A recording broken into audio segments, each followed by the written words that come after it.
Welcome to Check This Out, podcast for kids. And they're grown-ups, where we explore people, places, ponderings, and past moments from history that shape the world around us. My name is Amy Contreras. And I'm Cece. Today is a special extra episode. Tell us why, Cece. This week is Thanksgiving in the United States. And we call out the United States because over 10 countries around the world have a day of Thanksgiving. For our Canadian friends, they celebrated their Thanksgiving on October 13th of 2025 this year. We are going to talk about two things today. We will start with the story of the first Thanksgiving that took place between the Pilgrims and the Wampanoag tribe in 1621. But we are also going to talk about how it became a natural holiday. And the stories are quite different. Plus, we're going to tell you the full, real story, even the parts about Thanksgiving that might not be as fun. What do you mean, Mama? Well, Cece, Thanksgiving is a holiday that's full of myths, and we're going to break down some of the falsehoods that people think about Thanksgiving. We're here to tell the real historical story.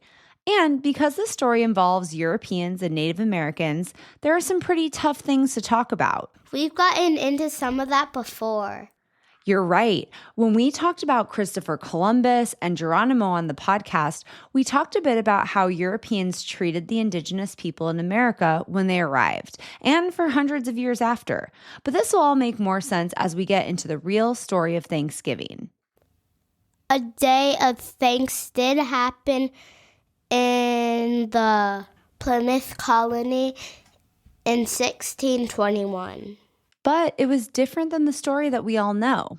Check this out. Here are some quick facts to tee us up. Fact number 1. The English didn't even land at Plymouth Rock when they arrived in 1620. Fact number 2. The English did not find empty land when they arrived in America. Fact number 3. The original Thanksgiving feast lasted for 3 days. Fact number 4.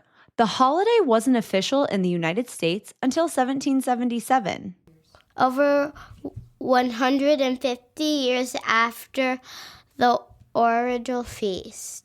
Did you also know that Florida, Maine, Texas, and Virginia have each claimed site of the first Thanksgiving? I learned something new today. Indigenous people had been in the Americas for at least 12,000 years before the Europeans arrived.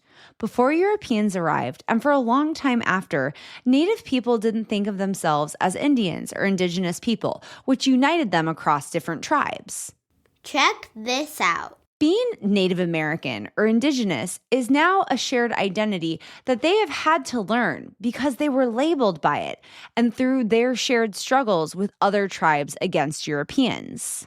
Remember, they have been here for 12,000 years. And there were a lot of differences between their tribes and customs. These intertribal struggles and fights were deep and long-lasting. When the Europeans arrived, the Native Americans' focus was on their own people, not on sharing interests of all indigenous people coming together to stand against the Europeans who wanted to take their land. I get that. When Europeans came to the Americas, Native tribes would build alliances with the Europeans to fight against rival Native groups. At the time, they thought it was in their best interest for their own people. That is helpful context. But back to Thanksgiving. Yes, Cece, great point. In September of 1620, a small ship called the Mayflower left Plymouth, England, carrying 102 passengers. These people were looking for religious freedom and opportunities in the New World. It took 66 days for them to travel across the ocean. They dealt with challenging weather and winds along the way. Their goal had been to land near New York, but they ended up near Cape Cod, which was way north of where they were meant to land. The people on the ship are now known as the Pilgrims, and they established a village at Plymouth. Only 53 of the English survived the May voyage. They arrived on November 9th, 1620. Here's a fun fact. The English didn't even land at Plymouth Rock. What? Yeah, The first recorded history of Plymouth Rock wasn't even until 1715, almost 100 years later. The first reference to the English landing on a rock was in 1741, so that's all part of the myth of Thanksgiving in the United States. Now, you've probably heard the myth. Mama, what does myth mean? Great question, Cece. A myth is a widely held but false belief or idea. It can be like a traditional story, especially one that's about like the early history of a people or explaining some type of natural or social event. Good to know. So anyways, back to the commonly heard myth of Thanksgiving. It's one of friendly Indians. We never learned their tribe, but they welcomed the Pilgrims to America. And these friendly Indians have a couple of Indians who already magically speak English. And these friendly Indians teach the Pilgrims how to live in this new place, sit down to dinner with them, and then disappear, leaving the Pilgrims to have this new world. According to this myth, the Indians hand off America to white people so they can create a great nation. That doesn't seem quite right. That's because there's a lot that's left out in this Thanksgiving myth. But there's another myth wrapped up within this one. What's that? The second myth is that the arrival of the Mayflower is a first contact moment with the Europeans. Let me guess it's not. Nope. Wampanoags had over 100 years of interacting with Europeans. And spoiler alert, it was bloody. The Europeans did slave raids and they took Native Americans as captives back to Europe. When the Pilgrims arrived, at least two Wampanoags spoke English because they had already been to Europe where they were captured as slaves. Which is how they learned English. Yes, and Squanto is a famous part of the Thanksgiving story because he's one of the Native Americans who spoke English and translated for the Pilgrims. But his story of how he learned English is sad. In 1614, 6 years before the Pilgrims reached Massachusetts, an Englishman kidnapped Squanto from his village, which was part of the Wampanoag Confederation. He took Squanto and about 20 others to Spain to sell them into slavery. Squanto escaped. He found his way to England, which is where he learned English. In 1619, he made it back to America, only to discover that he was the only survivor of his village because a sickness had swept across New England while he was gone and killed thousands of people. Poor Squanto. Now back to the first Thanksgiving and lead up to the feast that took place in 1621. Wampanoag leader Osa McQueen reached out to the English at Plymouth and wanted an alliance with them when they arrived.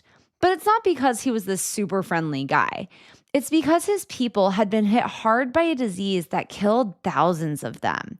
And this leader saw the English as an opportunity to fend off his tribal rebels. Oh, that ties back to what you were saying earlier. Yup.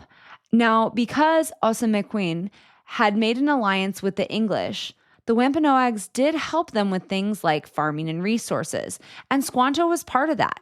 He started teaching them where to hunt deer and catch fish, how to plant corn, beans, and squash, and most important, how to make allies and peace in the New World. The Pilgrims' start in America was rough. They wouldn't have survived without the Wampanoags. Throughout that first winter in 1620, it was so cold and harsh that most of the colonists stayed on board the ship. And when they were there, they suffered from exposure, scurvy, and outbreaks of contagious diseases. This is part of why only half the ship survived. Thanks to Squanto and the Wampanoag tribe's help, the Pilgrims worked to harvest food starting in the spring of 1621. The English celebrated their first successful harvest on a fall day with a day of thanks, and the Pilgrims celebrated this day of thanks with gunshots and feast. The Wampanoag showed up out of concern over the gunshots, but they stayed to feast and celebrate. We also know from first-hand accounts that fowl was eaten. Sadly, turkey is unmentioned. Yeah, fowl just means birds, so it could have been ducks, chickens, or something else.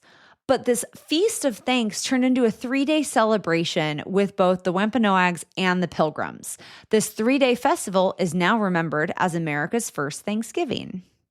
So yes, the Pilgrims and Indians did come together for a feast, but the context and the history is much more complicated than a simple day of eating together. And this was the start of their relationship. The Wampanoags and the Pilgrims had an alliance that lasted for 50 years after this first Thanksgiving.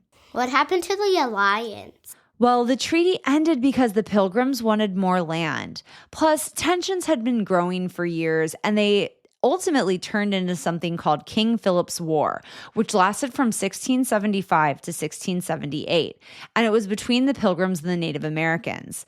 Sadly, it was a bloody fight that led to the killing or capture of thousands of Native Americans. Wampanoags today remember the Pilgrims coming to America as a day of deep mourning. There's a natural day of mourning that began in 1970. Yeah, and it happens every year on Thanksgiving Day. It honors the death of the Native Americans at the hands of the early settlers and colonists. Plus, it shines a light on the hard realities that are still facing Native Americans today. Wow, that's a lot to know about Thanksgiving. Plus, we haven't even talked about how it became a holiday yet, just the story of the feast. Let's get into it. Festivals of Thanksgiving were randomly held on a local level for more than 150 years after the first feast. The official proclamation of the American Thanksgiving was November 1st, 1777. This was when the 13 colonies joined together over a victory of the British at Saratoga. Wow, that's a long time ago. Yeah, but it was kind of a one-off thing. In 1827, a magazine editor and writer, Sarah Josepha Hale, launched a campaign to establish Thanksgiving as a national holiday. For 36 years, she sent letters to governors, senators, presidents, and other politicians trying to convince them to make it a holiday. Her work earned her the nickname the Mother of Thanksgiving. Then, in 1863, Abraham Lincoln made up the theme of a National Thanksgiving Day to calm people down because of all the stress from the Civil War. On October 3rd, 1863, President Lincoln proclaimed that November 26th would be a National Thanksgiving Day, and it would be observed every year on the fourth Thursday of November. Today, there are all kinds of Thanksgiving traditions. Yeah, people use all different things to celebrate. Listeners, what are some of the ways that your family celebrates Thanksgiving? You might volunteer or make fun crafts. Maybe you eat turkey and bake pies, or just come together with family and friends to share a meal. There's a lot of history that got us to Thanksgiving, but we get to make the most of the time we have together to celebrate the holiday and give thanks. Keep in mind while you're celebrating the real story of Thanksgiving. And if you want to learn more about the Wampanoag tribe or other indigenous tribes who were impacted by Europeans coming to America, you can check out https://native-land.ca to see what indigenous land your family lives on today. Cece, what's your favorite Thanksgiving tradition? My favorite is that, we just celebrate different food. We could do lots of arts and crafts. And what do we do every Thanksgiving morning before we eat all of our food? Do a turkey trot. And anyone knows what a turkey trot is? Why don't you tell us what a turkey trot is? A turkey trot is, something that you do during Thanksgiving, and you have to run around stuff, and then, this one I'm going to this year, my family's going to stay in the car until we actually have to go. And then once we're finished, we're going to get medals, hot cocoa, and then we're going to get some donuts. That's right. And Cece, what is your favorite Thanksgiving food?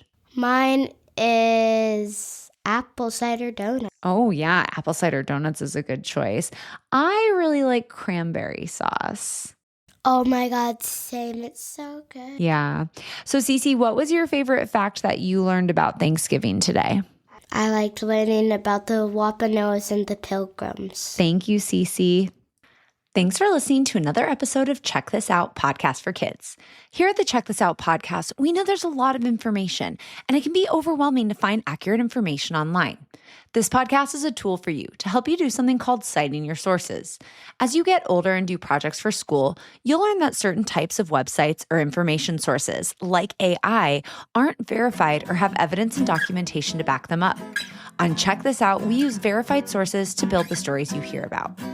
Verified sources are materials or information that have been confirmed for accuracy and credibility through an evaluation process. Our sources for this week's episode are the Smithsonian, nativepartnership.org, history.com, and Yale University. Thanks for listening. See you next episode.